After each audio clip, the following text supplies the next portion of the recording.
Well, the Freedom Convoy briefly opened up a new front in their war against lockdowns, mandates, vaccine passes, the whole shebang, when they briefly, it appears, shut down the Ambassador Bridge connecting Windsor, Ontario with Detroit, Michigan.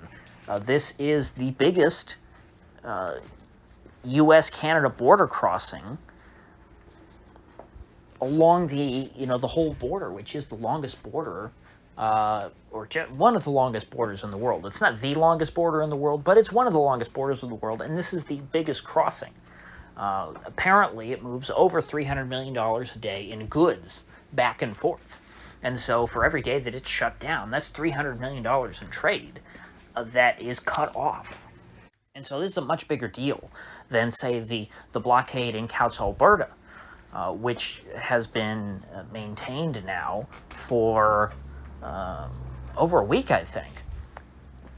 The crossing in Couts is in a rural area. It's connecting Alberta and Montana, which, collectively between those two states, I would be shocked if it, even rivaled the population of Tampa. They're both very sparsely populated, not a lot of people. There are other border crossings where you're going to get a lot more trade. And so does it send a big statement? Yes, but it's not going to, cripple the economy in the way that closing the Ambassador Bridge would. My first thought when I saw this was, hey, good luck producing any cars in Detroit, because there are parts that, there's an auto industry, yes, in Detroit, but what a lot of Americans maybe don't understand is that it's not just in Detroit. It's also in Windsor, which is right across the river. They're kind of like twin cities in that way. Some of you might have heard of, if you're into, old cars and stuff and old vehicles, a Ford Windsor V8.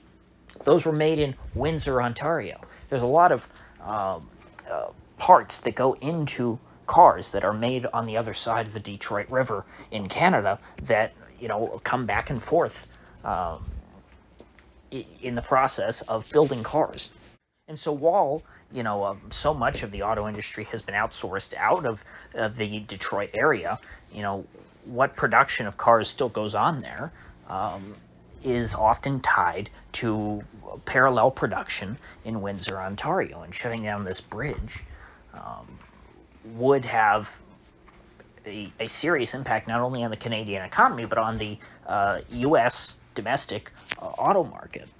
And the point here in doing, in engaging in these sorts of tactics is trying to cause so much pain for the regime that they're forced, to acknowledge your existence and to negotiate, because these are people who have not been able to have their voices heard throughout this whole process. They've just been steamrolled for 2 years by the Trudeau government, and they're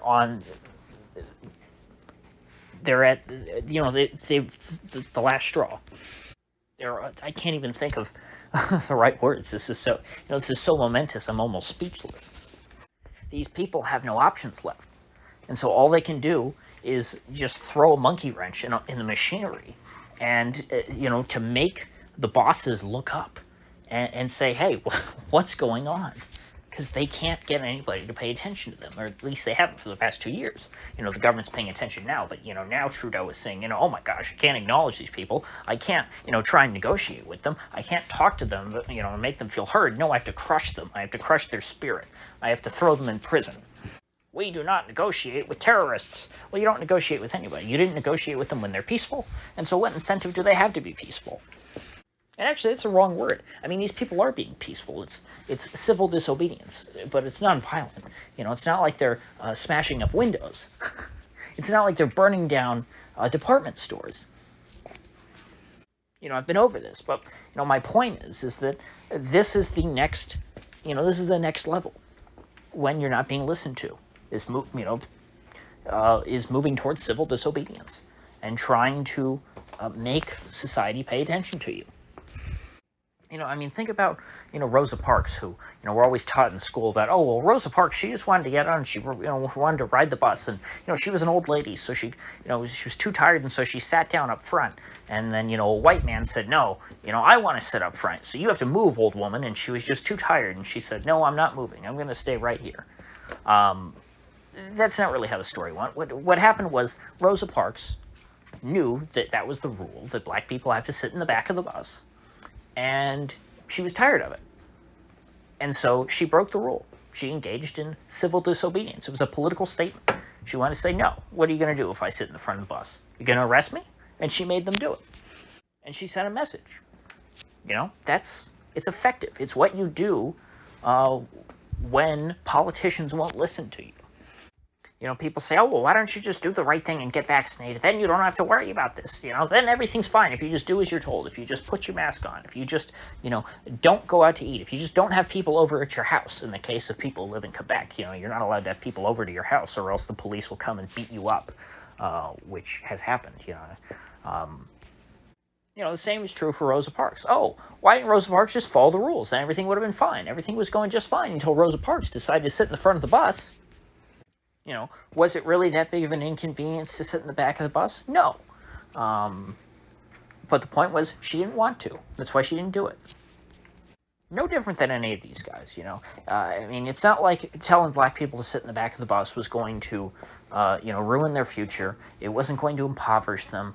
It wasn't going to, contribute towards some kind of, genocide.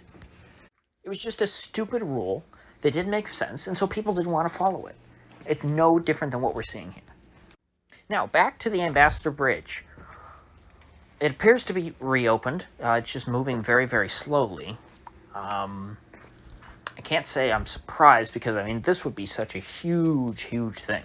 I mean, this would be international news, even more so than everything that's happened so far. This would be the biggest escalation for the truckers to shut down the Ambassador Bridge, because of all the commerce that it moves, over $300 million a day.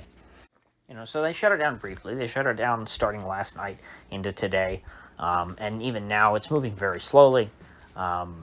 It was just the U.S. bound lanes, or rather, yeah, it was just the U.S. bound lanes that were opened, and it was moving very slowly. The Canada bound lanes remained closed, but apparently now even those are reopened, according to Zero Hedge. I just saw before recording this.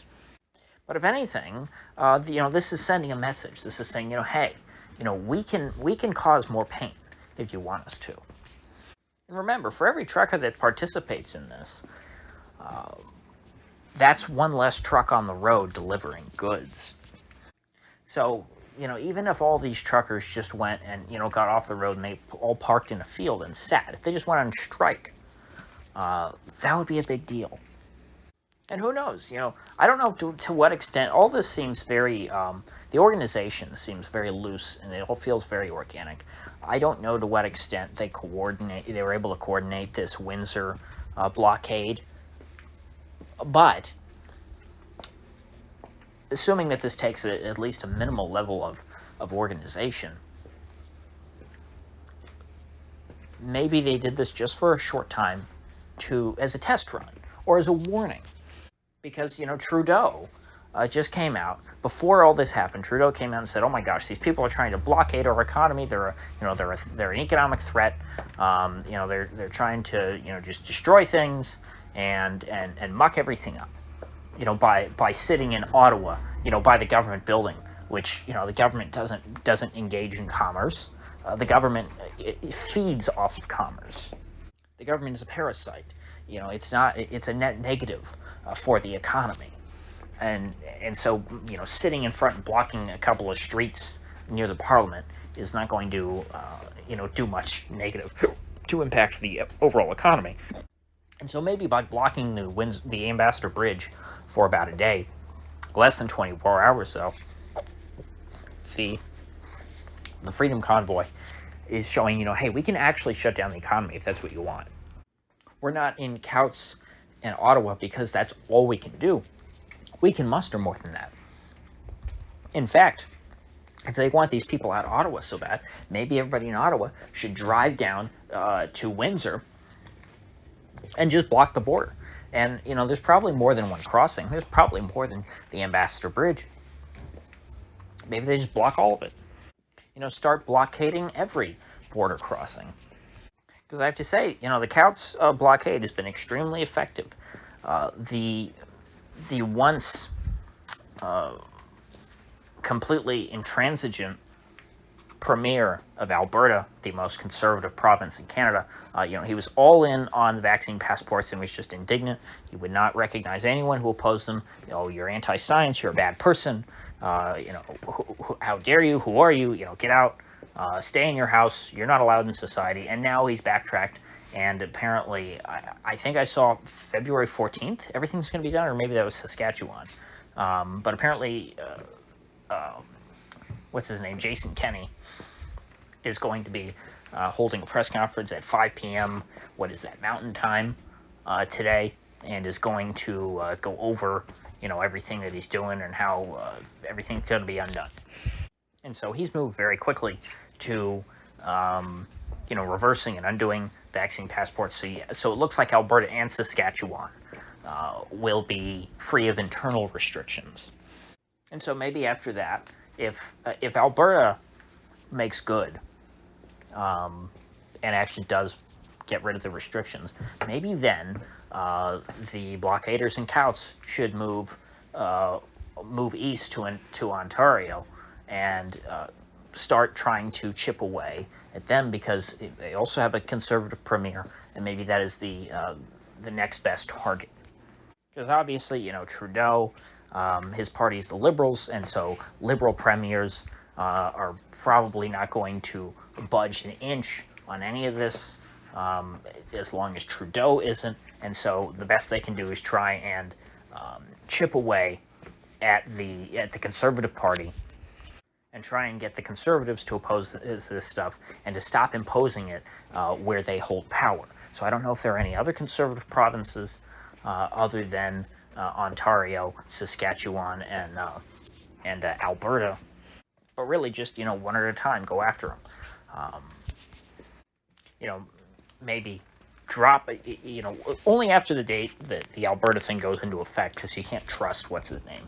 Keep the blockade up, or at least stay there, even if you leave the lanes open maybe, or block only one, but stay there on standby until everything's completely lifted in Alberta, then declare victory and go back to Ontario, where of course you have all the people in Ottawa, and maybe try and focus on just that province. And in doing all this, you'll be getting Trudeau's attention.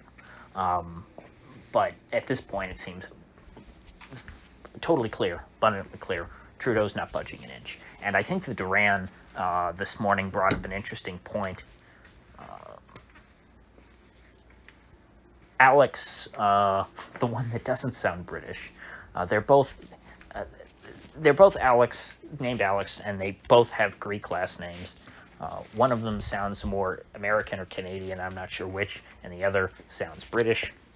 But the American-sounding one made a point today that he thinks that Trudeau, it's not just that he doesn't want to negotiate with his people or acknowledge them, it's that he can't, because he's probably under immense amount of pressure from the international community, because if the truckers are seen as having any sort of success, it will inspire copycat movements in other countries. And so Trudeau has to completely crush them, not just for the sake of his own political goals, his own political interests, but for the sake of all these other countries, which have done very similar things to Trudeau, who don't want an uprising against their restrictions.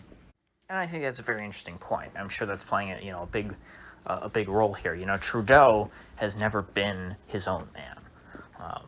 He's always been a figurehead to a great extent, and he's obviously very in tune with the global elite and their interests, and so he probably understands just what's at stake here. Were he to give an inch to these people, or to make it appear that he was willing to negotiate with them because of how they're acting, it will set a dangerous precedent that perhaps you actually can do something to make your leaders listen to you. And so the best he can do is call them, white supremacists and refuse to talk to them. But just insulting them is not going to make them go away. He currently, what we saw last night, or the night before, the night before, on Sunday night, when they started taking the fuel and confiscating the fuel, that was an intimidation tactic. They actually legally can't keep people from bringing fuel in and fueling up the vehicles. They had no warrants, and some of the people who challenged, what the officers were doing, were able to resist them because the officers have no legal grounds. They're bad people. I mean, if you're an Ontario cop and you're participating in this, you're a bad person. There's just no other way to put it. You don't care about the law. You're not protecting peace. You're not protecting order. You're not protecting the public safety. You were just stealing things from these people. And so this is meant to intimidate people and make it seem like, gee, we're really not welcome in Ottawa. Maybe we'll just leave and go home. They've already stopped the honking, which that was the result of a court order, if you believe it or not. And so what they're hoping is that, you just put enough pressure on these people and they'll go away. But if that doesn't happen, if these people are able to resist that and they see through it and they say, you know what, no, they're just trying to intimidate us, Trudeau will be forced himself to use brute force to send in the tanks for real, not just send in some thugs to rough up a couple of old people. Apparently one old man who just appeared to be driving by in a minivan. I don't think he had any connection to the protest or ever, but he honked his horn at some point somewhere in the city of Ottawa. I don't think it was even necessarily near where the protest was going on. And he was thrown up against his car, handcuffed, and perp walked. And so they're still on the stage of trying to make examples out of people. It's not a mass crackdown yet. But that will come if this continues, because this has to end with Canada. It can't be allowed to spread. It has to be, these people can't be perceived as having any kind of success at all. Even though it's very clear that even in Quebec is lifting some of its most draconian restrictions. I mentioned earlier the restriction on the number of visitors you can have at your house, which I believe was 0. It seems that they've lifted that. You're allowed to have people over at your house again. And there's a bunch of other things that are getting relaxed, although not lifted. It is still Quebec after all. It has to be the worst place in Canada. And if you remember last week, François Legault admitted that the reason why he was dropping, I forget what measure it was something especially heinous, that he was going to do to the unvaccinated in the interest of preserving social cohesion. I don't even remember what it was. It was a tax on the unvaccinated. That's what it was. He wanted to introduce a special, unvaccinated surtax. And so, it's interesting. There are some lower echelon guys who are giving in to the protests and are clearly being influenced by them, though Trudeau himself is completely unmoved. And like I said, that would indicate that at some point they're going to hit a wall, and he's going to engage in using brute force. It doesn't seem like he will ever talk to these people. And so either they die off and they go away, or he will do away with them himself. So, with that said, I will see you folks back here tomorrow.